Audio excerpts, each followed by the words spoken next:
Anime is weird, and we as anime fans need to be more forthright about that. See, whether it's the yelling out of your attacks, the fan service, or the myriad of different tropes that make anime, anime, when compared to literally any other form of media, it is objectively kind of weird. However, a lot of anime fans are kind of in denial about that fact, which is why a lot of anime fans struggle to get their non-anime loving fans into anime. See, as an anime fan, an otaku, a weeb, whatever you want to call yourself, awareness is key. Sure, that upskirt shot on that definitely not 18-year-old girl may be something that you're desensitized to, but that's only because you've been throwing toxic sludge at your frontal lobe for the last 2 decades. Sure, you got the argument that she's actually 1,000 years old, she just looks like that, so it's okay, locked and loaded, but that argument doesn't really work that well with somebody whose favorite show is Grey's Anatomy. And thus, because a lot of anime fans are simply in denial of how weird it is, a lot of anime fans fumbled the process of getting their non-anime loving friends into anime because they recommend the wrong ones to watch. See, anime's much like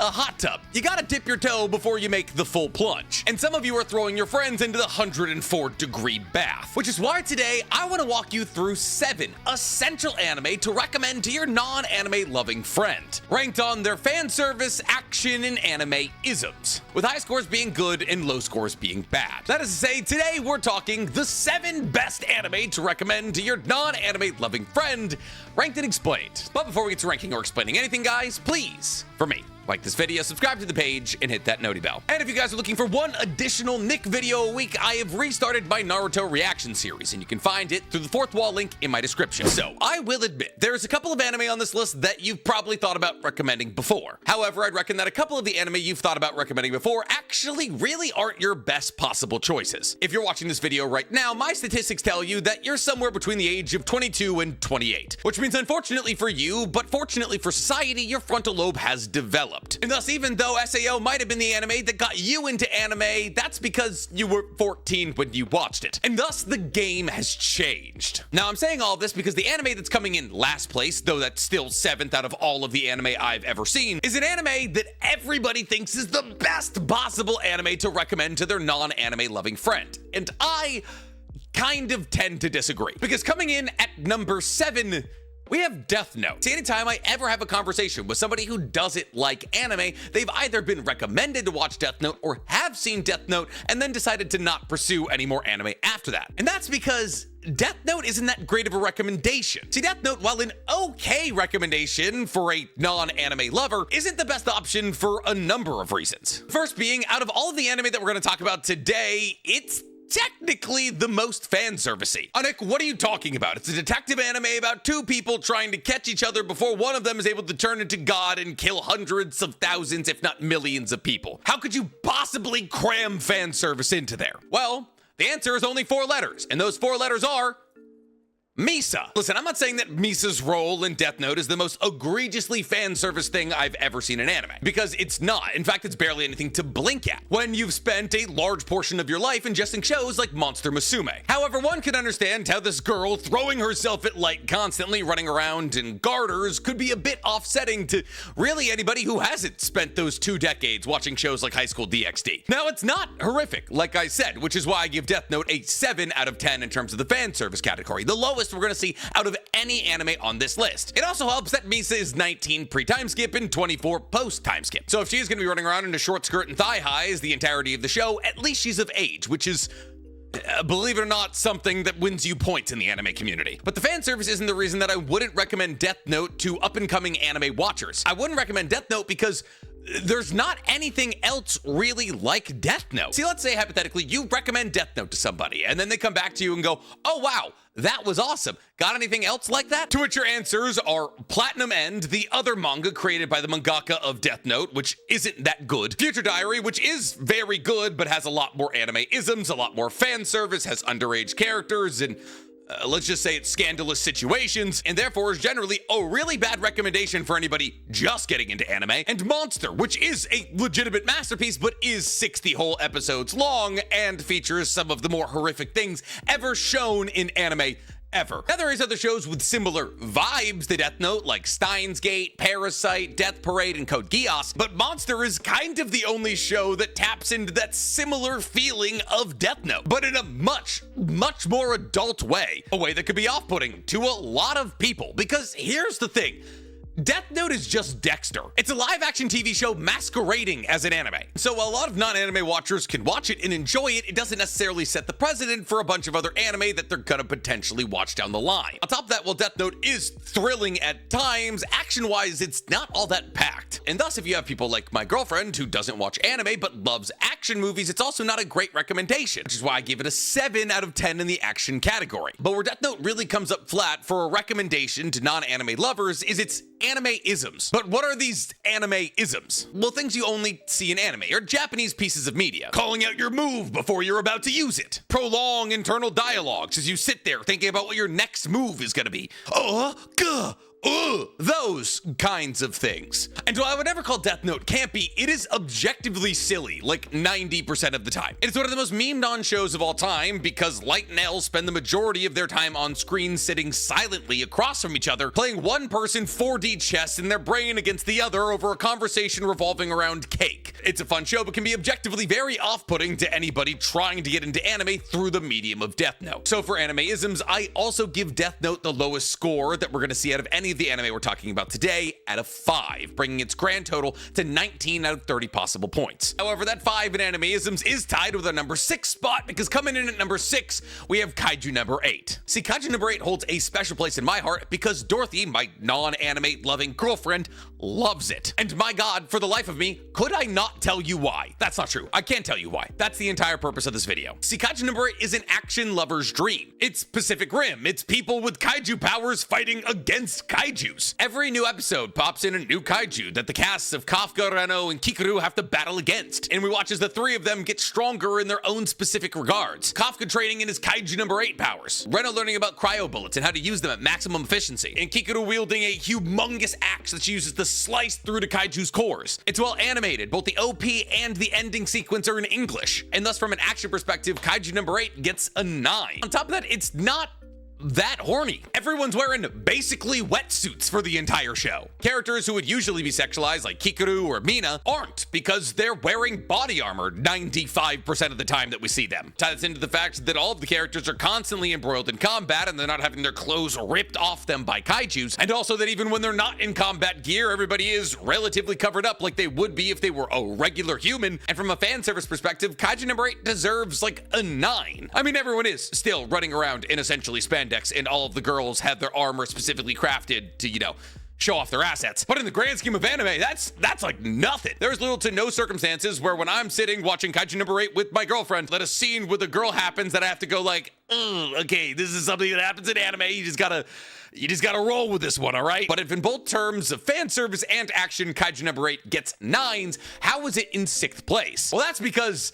it's wrought with anime-isms. Now listen, those anime-isms are usually comedic punchlines, but unfortunately that comedy, working with somebody who you're showing this anime to, who doesn't usually watch anime, has about a coin flip's chance of landing. However, fortunately with Kaiju number 8, you'll know pretty immediately, because in literally episode 1, when Kafka turns into Kaiju number 8 for the first time and is running away from all the people trying to kill him, he pees out of his nipples. Now the peeing out of the nipples elicited a laugh out of Dorothy, and I knew that we were off to the races. But if that joke doesn't elicit a laugh from the person you're watching it with, then wow, you got a long road ahead of you, because it's a lot more of that. Not like specifically peeing out of the nip. I think that actually does happen again though. And therefore for anime-isms, Kaiju number 8 gets a 5 out of 10, bringing it to a grand total score of 23 out of 30 possible points. Up next after Kaiju number 8, we have a diametrically different anime, because at the 5 spot, we have Spy X Family. Listen, for those of you who are wondering how a show like Kaiju number 8 that effectively has no fan service got a 9 out of 10 possible points in the fan service category, well, that's because shows like Spy X Family exist. Shows that could very easily be packaged up as a children's show, but in actuality is meant for all ages. There's not an ounce of fan service in the entirety of Spy X Family, and that's by design. It's a cozy show about a fake family falling in love with each other as they try to get their idiot psychic daughter to either become friends with the boy or become a good student so that her fake spy father can get close enough to said boy's father to kill a high-up political figure in what is effectively communist Berlin. But because it's a story about a child in very very clearly a child trying to pass her way through kindergarten, make friends,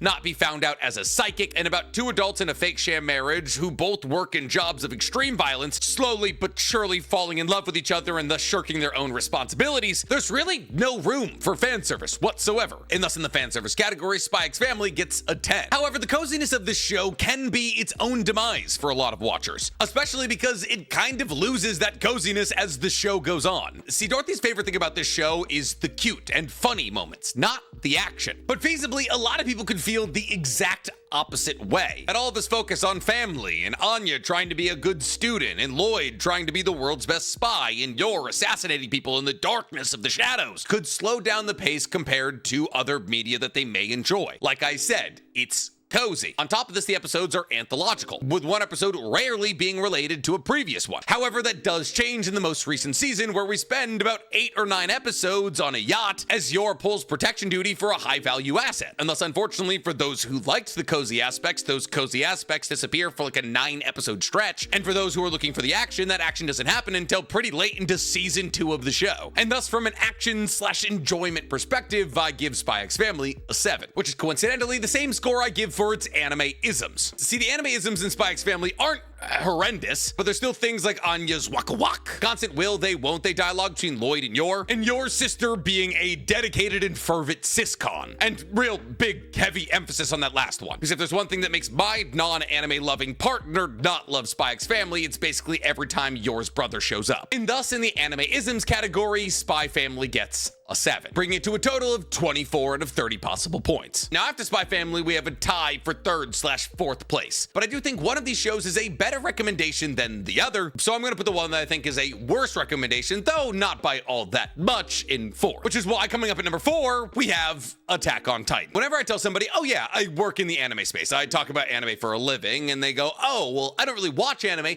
but I've seen blank, there's an equal chance that they are about to tell me that they've only seen Attack on Titan as there is the chance that they tell me they've seen any other anime. That is, say, the odds between Attack on Titan and The Field is 50-50. It's even money. And I find that incredibly interesting because to me, it makes it sound like people who watch Attack on Titan don't feel the need to pursue any other anime. And that's kind of fair, because Attack on Titan is just a mech anime. However, it doesn't carry itself like mech anime. Because legitimately, if somebody told you that they enjoyed Attack on Titan, what would you recommend to them? Solo leveling? No. Blood Sea? Okay, you sick, depraved monster. Gantz? Tough sell with the CGI. No, if you want to suggest a show that's like Attack on Titan, you have to go the mech route. You have to recommend shows like 86 or Iron-Blooded Orphans. But people don't want to watch mech anime. It makes them feel like they're watching children's television. That's the reason Attack on Titan did good, because it was mechs without the armor. People associate mechs with Transformers, and Transformers with toys, and toys with children. Oh, I'd recommend Neon Genesis Evangelion. Cool.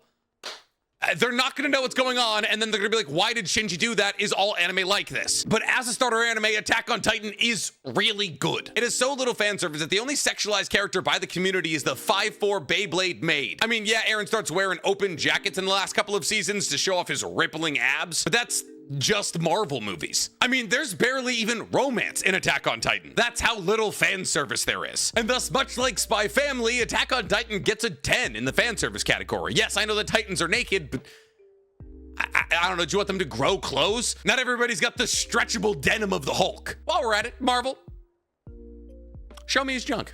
You won't. However, where Attack on Titan does kind of stumble a little bit, objectively, is its action. Now, I know some of you are quite literally clutching your pearls right now. How could I possibly say that Attack on Titan doesn't have action? Because it does 100% have action. It has some of the most compelling action sequences maybe in anime history. Levi versus the Beast Titan, Phlox final stand, Eren wrestling the Armored Titan. But we do have to acknowledge the fact that there is at least a dozen, probably more episodes of just people on horses. I mean, there is some tough sequences of either trying to get Eren back or just getting Eren back. And that's what the show does open with, a breakneck pace as the Colossal and Armored Titans show up and knock down the walls to the walled cities that Eren, Mikasa, and Armin live in. And the three of them have to flee from Titans as their world crashes down around them, eventually joining the Scouts Regiment, going out on missions, cutting down Titans. Come season 2, the show does slow down pretty substantially. And thus, in the action category, I have to give Attack on Titan a 7 out of 10. However, in the anime-isms category, Attack on Titan actually does pretty well for itself. No one's yelling out their moves, there's no long internal monologues, there's no campy anime reaction shots. It's a pretty tight, pretty grueling story about a world where everything wants to and can destroy you. That eventually evolves into a pretty grueling depiction of what World War II would look like if one side had giants. It's the Jews. Sorry, right now, if that happened in the real world, my grandmother wouldn't have had to run so far. But for the anime-isms category, I give Attack on Titan an 8 out of 10. Anji's still weird about Titans, Sasha's a feral beast when it comes to potatoes, Levi's got a weird cleaning kink, and so on and so forth. It's nothing egregious whatsoever, but it is still pretty Japanese at points, bringing Attack on Titan to a total of 25 out of 30 possible points. But what's the anime that's tied with it that I would still recommend above Attack on Titan, even though they got the exact same amount of points on my incredibly scrupulous scale? Well, that would be our number 3 pick,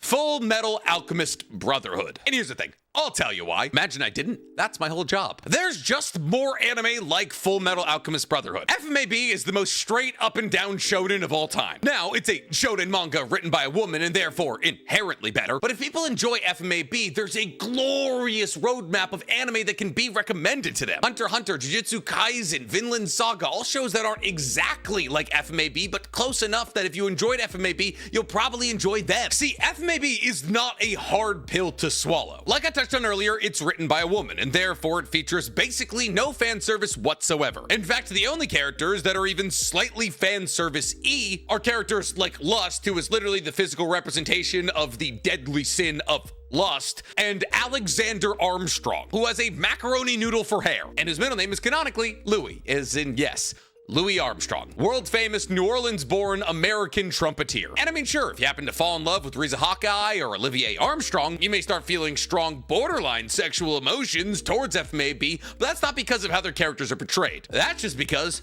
they're awesome. And thus FMAB gets a very, very easy 10 in the fan service category, with the only possible knock against it being Winry. She loves a crop top, and yeah. Now, in terms of action, I did give FMAB a higher score than Attack on Titan. I'm not saying that because I believe FMAB's action is better, or even that it's better animated. I'm saying that because I genuinely believe that FMAB has a better hit rate of action throughout the duration of its runtime. Whether it's King Bradley chasing a tank through an entire castle, the first episode showing off a ridiculously powerful ice alchemist, every fight that Scar is involved in, or Colonel Mustang snapping away sins like envy, there are tons of great fights packed into the relatively short story that is FMAB. But it's not perfect. There is a fair amount of episodes in FMAB that are kind of snoozers. Pretty much any single episode that involves the chimeras created by the state, you know, like the monkey and the rhino, I think. Any and all the timeline dedicated to Sloth as a character outside of its battle against Alex Armstrong, and so on and so forth. So from an action perspective, I'm giving FMAB an 8 out of 10. 1 point higher than the score it got for anime-isms. Now, one would assume a story about two brothers trying to bring their mother back to life using alchemy against all of the alchemical rules that they were taught growing up, and losing things because of this blasphemy against God, like their arm, leg, or entire body, would not feature a whole lot in the way of anime-isms, and it really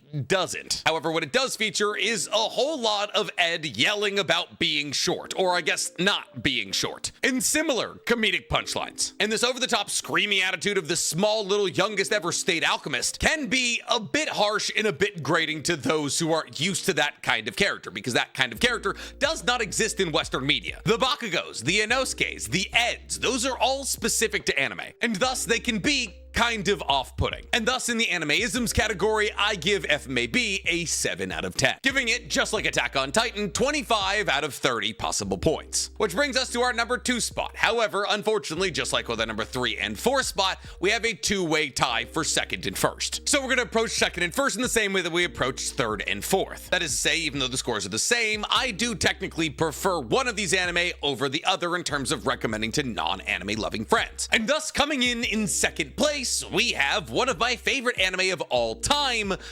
Buddy Daddies. This 12-episode anime is stellar. It's a story of two very different assassins who live together, who assassinate the father of a little girl who's currently on her way to meet that father for the first ever time. And thus this duo of golden retriever and black cat assassins need to work together to tackle the toughest mission they've ever taken on before: fatherhood. It is one of the most touching, funniest, and high-action shows I've ever watched. And it has something going for it that none of the other anime on this list do. It's short. Listen, you can yell at the clouds all day about how TikTok has ruined the attention span of this generation. Fundamentally, if you're trying to get somebody into anime, stick to short anime. I even actually hesitate to recommend Full Metal Alchemist Brotherhood because it's 60 plus episodes. A 12 episode anime can be done in a weekend very easily. I've done an entire 12 episode anime during an 8-hour shift before. God, I miss working nights. No, I don't. Why am I lying? On top of that, a show that is 12 episodes and was always supposed to be 12 episodes can be packed with not only plot, but also action, because the story needs to be introduced and closed in less than 4 hours of content. And as this is a show that revolves around 2 male assassins raising a 4-year-old girl, outside of the fact that both of them are great guys that I would marry in a heartbeat, there is no fan service whatsoever. And thus, just like with FMAB, it gets a very easy 10 in this category. Now, in terms of action, Buddy Daddies is stuffed with about as much action as you could fit in this story without watering down the fathership story being told here. See, because whether it's Kazuki and Rei trying to take on assassination missions to earn enough money to keep their new daughter alive and fed, or Rei rebelling against his family of assassins as he tries to get out of the assassination game for good, if the show isn't currently showing you some of the cuter things you've ever seen or some of the most gut-wrenchingly devastating things you've ever seen, it's shoving some of the coolest action you've ever seen in years down your throat. And thus, there is something for everyone in these 12 episodes. And thus, if you're trying to figure out what show should I show my girlfriend to get her into anime, this is absolutely my highest recommendation. Like it or not, this show was made for the girls. I'm just happy enough to enjoy it myself. And thus, in the action category, this gets a very easy 9. Oh, Nick, I thought you just said it was packed wall to wall with action. It is, but like 10 out of 10 action is very difficult to pull off. That's shows like Solo Leveling, Wisteria, Wand and Sword, shows that have a fight every single episode. But honestly, I'd say that 9 is a good thing for Buddy Daddies because it allows for more time to shine on the other very bright aspects of this show. Now, from an anime-ism standpoint, Buddy Daddies does lose a couple of points, just because Miri is always running around in gunfire and being a general problem for Rei and Kazuki, and that can be really aggravating for some people because they're like, oh, why is this character so stupid? And you're like, she's 4. On top of that, Rei and Kazuki are some anime-ass characters. They are your very, and I mean very typical Naruto Sasuke pairing, down to the hair color and the understated male romance. Oh, they're roommates. Okay, yeah, and they're raising a daughter together, whatever you say. Now, for those of you who haven't seen it or are like, oh, is this a BL? No, it's not a BL. They're platonic friends, but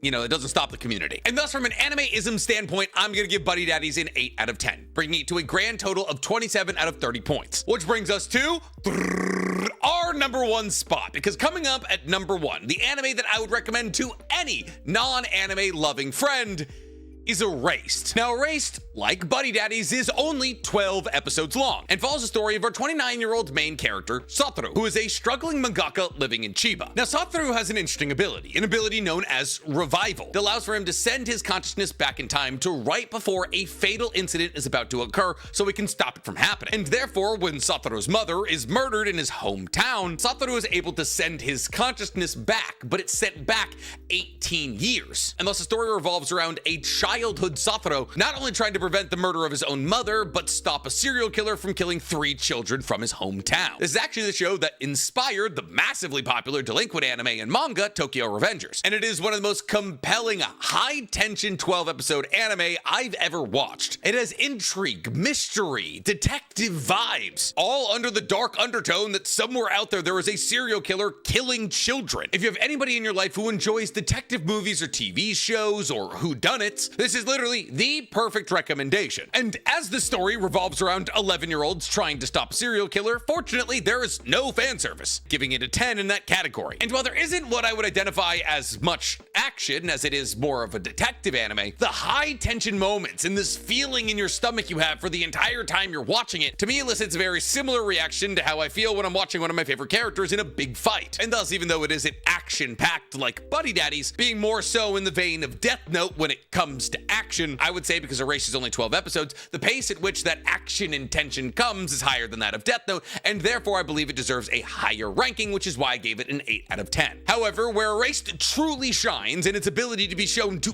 anyone is its list-leading rank in the anime-ism category. Erased, if not for being animated in Japan, is barely recognizable as anime. It is a gritty, dark, seinen story told through the eyes of terrified and weak 11-year-olds as they try to stop murderous and potentially potentially devastating events from happening to their small town. And thus, in the animeism category, I have to give it a 9 out of 10. Oh, Nick, what's a 10 out of 10? I don't know, like Vinland Saga? Monster, probably. But it's up there, okay? Giving Erased, just like Buddy Daddies, a grand total of 27 out of 30 possible points. And my top spot out of all anime to recommend to your non-anime loving friend. Listen, there's more to this list than just a ranking of 7 or so anime. Within this list lies an individual anime recommendation for any kind of person you have in your life who doesn't currently enjoy anime. You have friends that enjoy things like House of the Dragon and Game of Thrones. Cool, recommend AOT to them. You have friends who enjoy cuter shows like Junior MasterChef. Cool, to them, recommend things like Buddy Daddies or Spy Family. Do you have friends who enjoy detective cop shows like